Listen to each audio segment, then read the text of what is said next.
राष्ट्रीय स्वयंसेवक संघ के संस्थापक डॉक्टर केशवराव बलिराम हेडगेवार ने अपने देहांत से पूर्व जिनके समर्थ कंधों पर संघ का भार सौंपा वे थे माधवराव सदाशिवराव गोलवलकर, जो गुरुजी के नाम से चर्चित हैं। गुरुजी के बारे में जानने के लिए आगे बढ़ें इससे पहले आप इस YouTube चैनल को सब्सक्राइब और लाइक करना न भूलें। यह आपका एक छोटा सा योगदान मुझे ऐसे वीडियो बनाने के लिए सदैव प्रेरित करता रहेगा। तो आइए चलते हैं इससे आगे। माधव का जन्म 19 फरवरी 1906 विजया एकादशी को नागपुर में अपने मामा के घर हुआ था। उनके पिता सदाशिव गोलवलकर उन दिनों नागपुर से 70 किलोमीटर दूर रामटेक में अध्यापक थे। माधव बचपन से ही अत्यधिक मेधावी छात्र थे। उन्होंने सभी परीक्षाएं सदा प्रथम श्रेणी में उत्तीर्ण की। कक्षा में हर प्रश्न का उत्तर वे सबसे पहले दे देते थे। अतः उन पर यह प्रतिबंध लगा दिया गया कि जब कोई अन्य छात्र उत्तर नहीं दे पाएगा तभी वह बोलेंगे। एक बार उनके पास की कक्षा में गणित के एक प्रश्न का उत्तर जब किसी छात्र और अध्यापक को भी नहीं सूझा तब माधव को बुलाकर वह प्रश्न हल किया गया। वे अपने पाठ्यक्रम के अतिरिक्त अन्य पुस्तकें भी खूब पढ़ते थे। नागपुर के हिस्लाप क्रिश्चियन कॉलेज में प्रधानाचार्य गादिन बाइबल पढ़ाते थे। एक बार माधव ने उन्हें ही गलत अध्याय का उद्धरण देने पर टोक दिया। जब बाइबल मंगाकर देखी गई तो माधव की बात ठीक थी। इसके अतिरिक्त हॉकी व टेनिस का खेल तथा सितार एवं बांसुरी वादन भी माधव के प्रिय विषय थे। उच्च शिक्षा के लिए काशी जाने पर उनका संपर्क संघ से हुआ। वे नियमित रूप से शाखा पर जाने लगे। जब डॉक्टर हेडगेवार काशी आए तो उनसे वार्तालाप में माधव का संघ के प्रति विश्वास और दृढ़ हो गया। एमएससी करने के बाद वे शोध कार्य के लिए मद्रास गए, पर वहां का मौसम अनुकूल न आने के कारण वे काशी विश्वविद्यालय में ही प्राध्यापक बन गए। उनके मधुर व्यवहार तथा पढ़ाने की अद्भुत शैली के कारण सब उन्हें गुरुजी कहने लगे और फिर तो यही नाम उनकी पहचान बन गया। काशी हिंदू विश्वविद्यालय के संस्थापक मालवीय जी भी उनसे बहुत प्रेम करते थे। कुछ समय काशी रहकर वे नागपुर आ गए और कानून की परीक्षा उत्तीर्ण की। उन दिनों उनका संपर्क रामकृष्ण मिशन से भी हुआ और वे एक दिन चुपचाप बंगाल के सारगाछी आश्रम चले गए। वहां उन्होंने विवेकानंद के गुरु भाई स्वामी अखंडानंद जी से दीक्षा ली। स्वामी जी के देहांत के बाद वे नागपुर लौट आए तथा फिर पूरी शक्ति से संघ कार्य में लग गए। उनकी योग्यता देखकर डॉक्टर हेडगेवार ने उन्हें 1939 में सरकार्यवाह का दायित्व दिया। अब पूरे देश में उनका प्रवास होने लगा। 21 जून 1940 को डॉक्टर हेडगेवार के देहांत के बाद गुरुजी सरसंघ चालक बने। उन्होंने संघ कार्य को गति देने के लिए अपनी पूरी शक्ति झोंक दी। 1947 में देश आजाद हुआ, पर उसे विभाजन का दंश भी झेलना पड़ा। 1948 में गांधी जी हत्या का झूठा आरोप लगाकर संघ पर प्रतिबंध लगा दिया गया। गुरुजी को जेल में डाल दिया गया, पर उन्होंने धैर्य से सब समस्याओं को झेला और संघ तथा देश को सही दिशा दी। इससे सब और उनकी ख्याति फैल गई। संघ कार्य भी देश के हर जिले में पहुंच गया।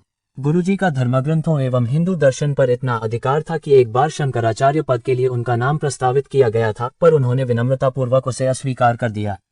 1970 में वे कैंसर से पीड़ित हो गए। शल्य चिकित्सा से कुछ लाभ तो हुआ, पर पूरी तरह नहीं। इसके बाद भी वे प्रवास करते रहे, पर शरीर का अपना कुछ धर्म होता है। उसे निभाते हुए श्री गुरुजी ने 5 जून 1973 को रात्रि में शरीर छोड़ दिया। गुरुजी ने लगभग 33 वर्षों तक सरसंघ चालक का दायित्व संभाला। ये 33 वर्ष संघ और राष्ट्र के जीवन में अत्यंत महत्वपूर्ण रहे। 1942 का भारत छोड़ो आंदोलन, 1947 में देश का विभाजन और खंडित भारत को मिली राजनीतिक स्वाधीनता, विभाजन के पूर्व और विभाजन के बाद हुआ भीषण रक्तपात, हिंदू विस्थापितों का विशाल संख्या में हिंदुस्तान आगमन, कश्मीर पर पाकिस्तान का आक्रमण, 1948 की 30 जनवरी को गांधी जी की हत्या, उसके बाद संघ विरोधी विश्वमन, हिंसाचार की आंधी और संघ पर प्रतिबंध का लगाया जाना, संविधान का निर्माण और भारत के प्रशासन का स्वरूप और नीतियों का निर्धारण, भाषावार प्रांत रचना, 1962 में भारत पर चीन का आक्रमण, पंडित नेहरू का निधन, 1965 में भारत पाकिस्तान युद्ध, 1971 में भारत और पाकिस्तान के बीच दूसरा युद्ध और बांग्लादेश का जन्म, और राष्ट्रीय जीवन में वैचारिक मंथन आदि अनेक विविध घटनाओं से व्याप्त ये कालखंड रहा।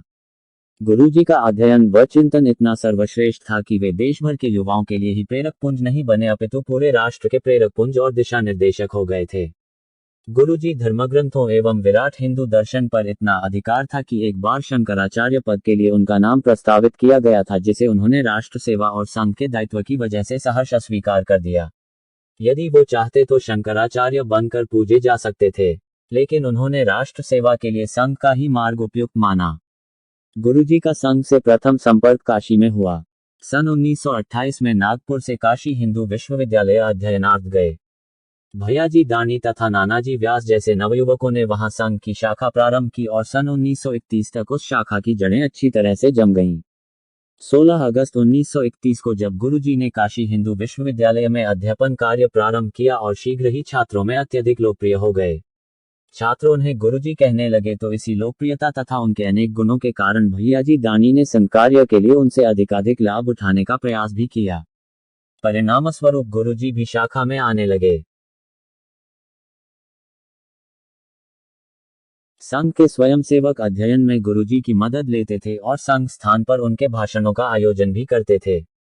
वे युवाओं को ज्ञान प्राप्ति के लिए प्रेरित करते रहते थे। वे विदेशों में ज्ञान प्राप्त करने वाले युवाओं से कहा करते थे कि युवकों को विदेशों में वह ज्ञान प्राप्त करना चाहिए जिसका स्वदेश में विकास नहीं हुआ है, वह ज्ञान संपादन कर उन्हें शीघ्र स्वदेश लौट आना चाहिए।